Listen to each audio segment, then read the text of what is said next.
Wilson, founder of the Wilson Academy. The riots that have taken place all over the country and now all over the world are inevitable, and contrary to the opinions of some, the riots are both effective and necessary. The problem is, it's not a sustainable path to what we want. But then what next? What are we supposed to do? That's what this message is about, what we're going to do. Young people, my college students, my high school students, you're ready to act. You're ready to fight. But no one's listening to you. They just keep telling you to go home. But I hear you, and we have a plan. In order to find a solution, we must first understand why this is happening. The reason that officers of the law and private citizens acting as if they're officers of the law continue to murder us is because we can offer no consequence. For example, the reason you don't see Jewish people being murdered by police is because the Jewish community can provide economic consequences. They own things collectively. They're well invested in the media and the law, and they've built a strong community by focusing on exclusive internal growth and wealth building. But when members of the black community are murdered by white officers or vigilantes, we peacefully protest, focus on whatever election is upcoming, and ultimately, there are no convictions for the criminals. There's something that we missed about how the civil rights movement was effective. Protesting was just the beginning. It was to unify the people and bring attention to the issue. But the next step was always economic action, boycotting, investing in our communities. Then that economic action is what forced legislation.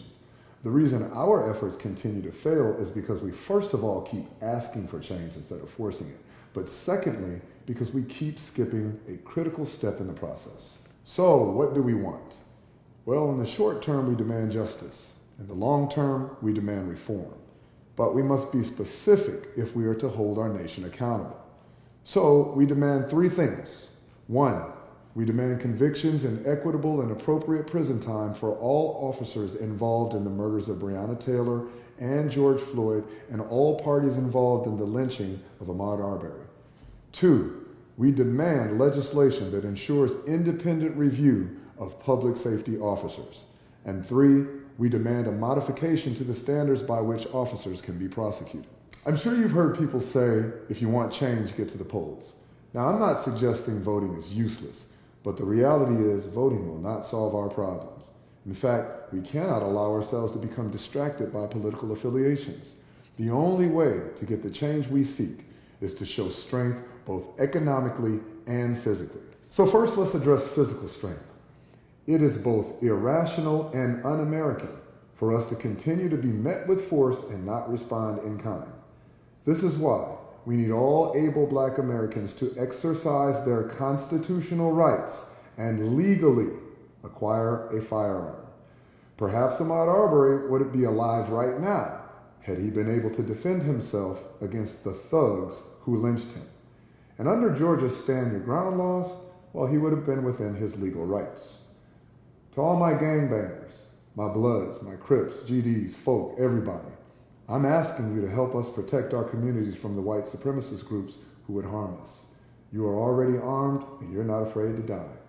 I hope that you see fit to call a truce and unite against a greater common enemy in order to protect our children, our mothers, our sisters, aunties, and grandmothers.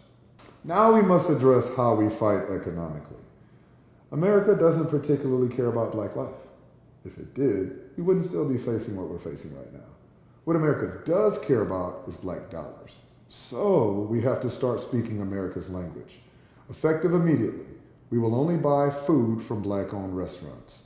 This does not apply to grocery stores, as we don't feel there are enough black-owned grocery stores nationwide at this point to accommodate the initiative. However, there are many grocery items you can find on sites like WeBuyBlack.com. Now, our Black-Owned Restaurant Initiative means that you will need to avoid many of your favorite restaurants, but you will discover new Black-owned favorites. And you must ask yourself, what's more important? Understand that this is only phase 1 of a larger plan. We will implement phase 2 in the weeks to come. But this is something that everyone can do. So what's the point? And why will this work?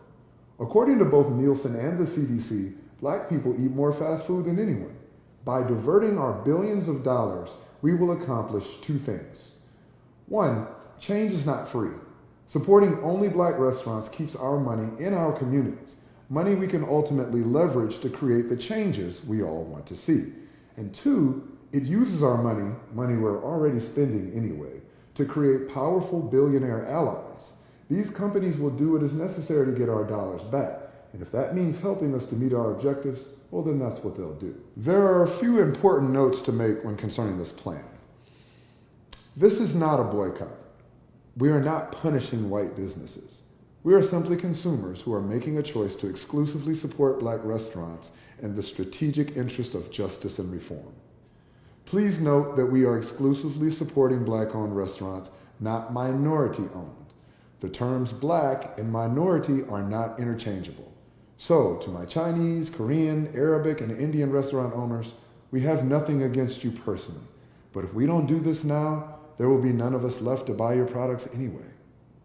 If a franchise location is owned by a black person, eat at that location exclusively. We will not harm our own people.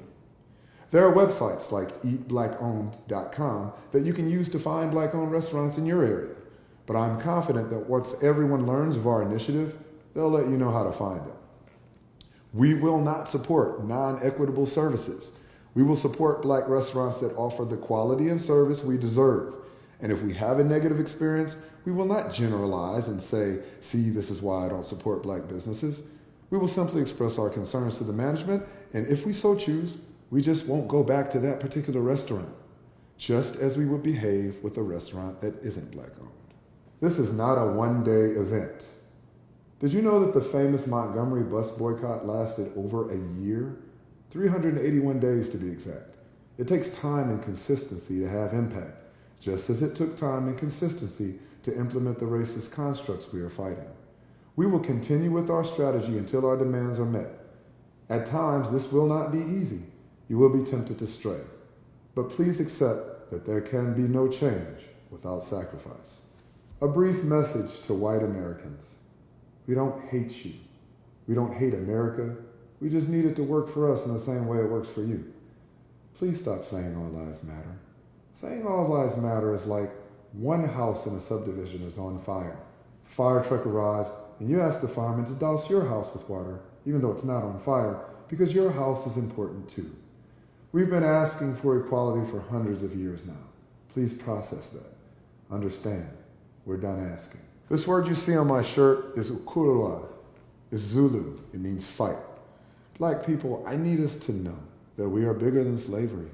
Our existence didn't begin when we became useful to America. We have our own continent, our own African culture, our own independent history. We are better than begging to not be murdered. The time has come for us to fight, and now we know how. Now, this plan cannot work if people don't know about it.